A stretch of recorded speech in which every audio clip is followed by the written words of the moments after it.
साई की बात। बच्चे, जो तुम संकल्प लेकर शुरू करना चाहते हो ना, जाओ, मेरा आशीर्वाद है। संकल्प लेकर शुरू करो। तुम्हारी मनोकामना, तुम्हारी इच्छा मैं ज़रूर पूरी करूँगा मेरे बच्चे, ज़रूर पूरी करूँगा।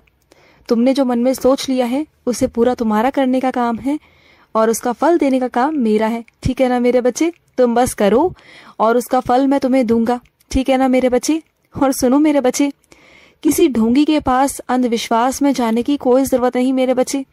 वो सिर्फ और सिर्फ तुम्हें लूटने की कोशिश करते हैं।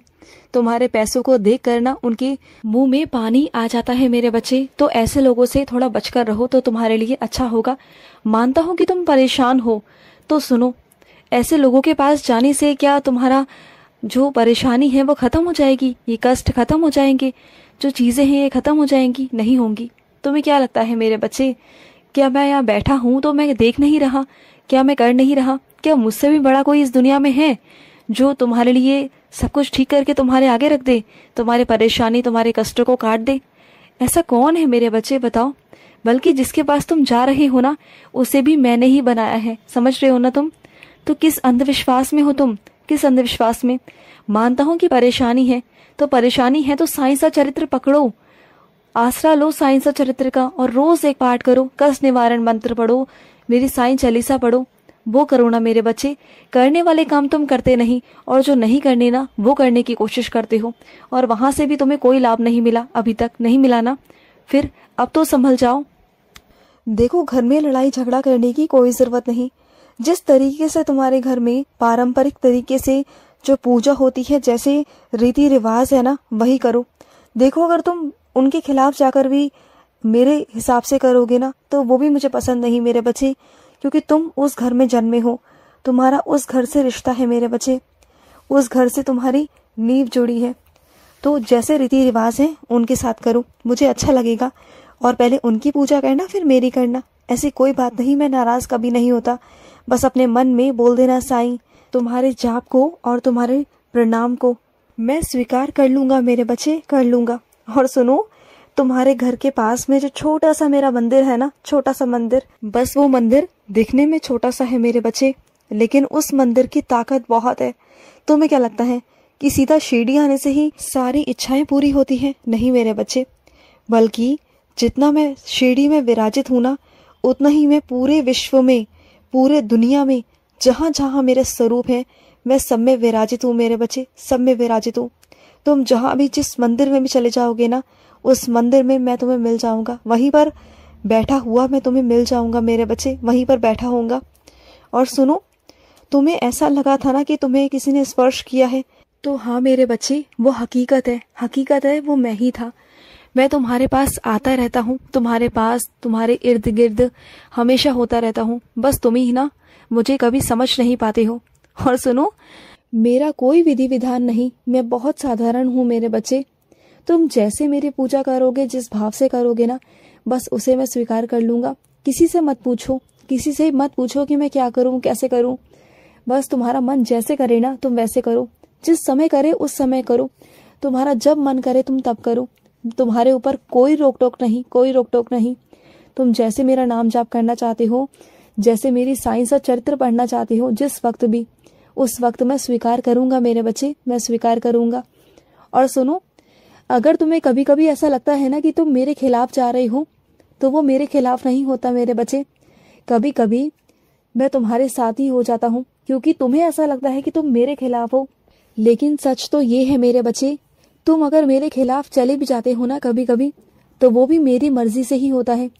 क्योंकि मेरे बच्चे, मैं जब तुम्हारे लिए जो चीज़ उचित होती है ना, तो मैं तुमसे वही कर पाता हूँ, चाहे वो मेरे खिलाफ ही क्यों ना हो। क्योंकि मैं ज़रूरी नहीं, तुम ज़रूरी हो, तुम्हारी इच्छाएं ज़रूरी हैं, तुम्हारी चीज़ें ज़रूरी हैं। और जहाँ जहाँ से जिन लोगों ने तुम्हारे लिए दरवाजे बंद कर दिए ना, अब वो सारे दरवाजे मैं खोलूँगा। जिन लोगों ने तुम्हारी बहुत लापरवाही करी, जिन लोगों ने तुम्हारी बहुत बेइज्जती करी ना, उन सबको मैं सबक सिखाऊंगा। तुम चिंता मत करना, बिल्कुल मत करना। और एक दिन वही होगा कि वही इंसान तुम्हारे दरवाजे पर आके ना, तुम्हारा दरवाज़ा खटखटाएगा। तुम देखना, तुमसे मदद मांगेगा। वही इंसान होगा मेरे बच्चे, जो आज तुम्हें देकर मुख मोड़ लेता है ना अपना, वही इंसान होगा। और सुनो मेरे बच्चे, अगर तुम्हारे जानने में पहचानने में कोई ऐसा व्यक्ति हो जो दवाइयाँ लेने में सामर्थ नहीं हो, जिसकी सामर्थ्य ना हो कि वो दवाइयाँ ले सके, अगर तुम उसकी मदद कर पाओ ना मेरे बच्चे, तो उसे दवाइयाँ दिलवा देना। मैं ये नहीं कहता कि जाकर बड़ी बड़ी दुकानों से दिलवाओ, लेकिन अगर तुम सरकारी अस्पताल से भी दिलवा सकते हो ना मुफ्त में, तो तुम वो भी दिलवा सकते हो मेरे बच्चे। और अगर नहीं जा सकते तो उन्हें रास्ता बता सकते हो ना, उनकी मदद कर सकते हो, क्योंकि उनकी मदद करने वाला कोई नहीं, उनका सहारा बनने वाला कोई नहीं, उनकी मदद करने वाला कोई नहीं है, मार्गदर्शन करने वाला कोई नहीं है मेरे बच्चे। अगर तुम कर दोगे ना तो इस बात की मुझे बहुत खुशी होगी, बहुत खुशी मेरे बच्चे। तुम्हारा जो कार्यालय है ना, उसमें मेरे बच्चे जो तुम्हारे कर्मचारी हैं वो ना कुछ घोटाला कर रहे हैं, कुछ इधर से उधर कर रहे हैं सामान को। थोड़ा नजर दो उन पर, ध्यान रखो। तुम्हारे पीठ पीछे तुम्हारी नजरों से बचकर वो ऐसी कुछ चीजें कर रहे हैं मेरे बच्चे, तुम्हारे सामान को इधर से उधर कर रहे हैं। समझो इस बात को। और सुनो मेरे बच्चे, जब तुम जानते हो कि तुम्हारे घर में एक ऐसा इंसान है जिसका स्वभाव ऐसा है कि जो भी चीज उसके सामने होती है ना, वही उठाकर तुम्हें मारने लगता है, वही चीजें करने लगता है, गलत सलत चीजें करता है, वो अपने होश और हवास में नहीं होता, लेकिन तुम तो होते हो ना मेरे बच्चे। तो ऐसी चीजें उसके सामने मत रखा करो जिससे वो उठाकर तुम्हें मारे और तुम्हें नुकसान हो मेरे बच्चे। उसे होश तो नहीं होता, जब होश आता है ना तब उसे अपना अंदर ही महसूस होता है, पर वो तुम्हें बताएगा नहीं कभी कि उसे महसूस हुआ। और सुनो, तुमने जो मेरे 40 दिन का कष्ट निवारण मंत्र पढ़ रहे हो ना, तो सुनो मेरे बच्चे, जरूरी नहीं कि तुम एक बार में ही बैठकर पढ़ो, तुम चाहो तो दिन में टुकड़ों में भी पढ़ सकते हो मेरे बच्चे। कभी सुबह पढ़ो, कभी दोपहर में पढ़ो, कभी शाम को पढ़ो, जब तुम्हारा मन करे तुम तब पढ़ो, ठीक है ना मेरे बच्चे। तो परेशान मत हुआ करो, मैं तुम पर कभी भी कोई बंदिशें नहीं लगाता कि ऐसा करो या वैसा करो। तुम्हारा जब मन करे, जैसा मन करे तुम वैसा कर दिया करो।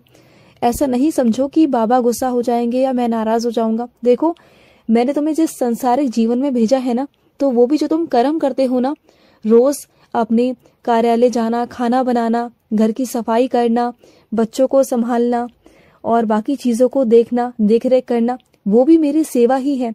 ये समझो तुम जो कर रहे हो ना, वो भी मेरी सेवा है, वो सेवा से अलग नहीं है मेरे बच्चे, वो भी मेरी ही सेवा है, क्योंकि मैंने ही तुम्हें इस संसारिक जीवन में भेजा है कर्म करने को। वो जो कर्म है ना, वो भी मेरी सेवा है मेरे बच्चे। तभी तो कहता हूँ कि अपने कर्मों को बहुत ईमानदारी से और बहुत अच्छे से करो, जिससे तुम्हारे कर्म अच्छे हो। देखो, किसी के उतरे हुए कपड़े बिल्कुल मत पहना करो, क्योंकि ना किसी इंसान को क्या बीमारी है, क्या है उसके शरीर में, तुम नहीं जानते हो मेरे बच्चे। और कभी कभी ऐसा भी होता है कि उसका मन नहीं होता तुम्हें देने का और तुम उससे मांग लेते हो पहनने को, तो वो भी गलत होता है मेरे बच्चे। तो ऐसी चीजें क्यों करना। और सुनो, बहुत साल पहले तुम्हारा ऑपरेशन हुआ था और अब वो ठीक है, लेकिन इसका मतलब ये तो नहीं ना मेरे बच्चे कि चीजों का असर खत्म हो गया है। तो साथ साथ उधी भी लेते रहो मेरे बच्चे, उधी लेते रहो, क्योंकि कभी कभी ना तुम्हें ऐसा महसूस होता है, वहां पर दर्द भी होता है ना, तो इसी वजह से होता है मेरे बच्चे। समय समय पर उधी का सेवन करते रहो, सब ठीक हो जाएगा, कोई बात नहीं। और जो बातें तुमसे छुपाई गई हैं, उनका वक्त आ चुका है कि वो सच सामने आ जाए।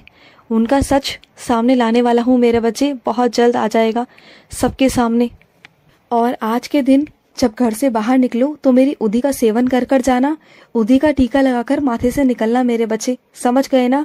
और मेरा नाम जाप करके निकलना, तुम सफल रहोगे, खुश रहो। आज का मध्याह्न साई संदेश समाप्त हुआ।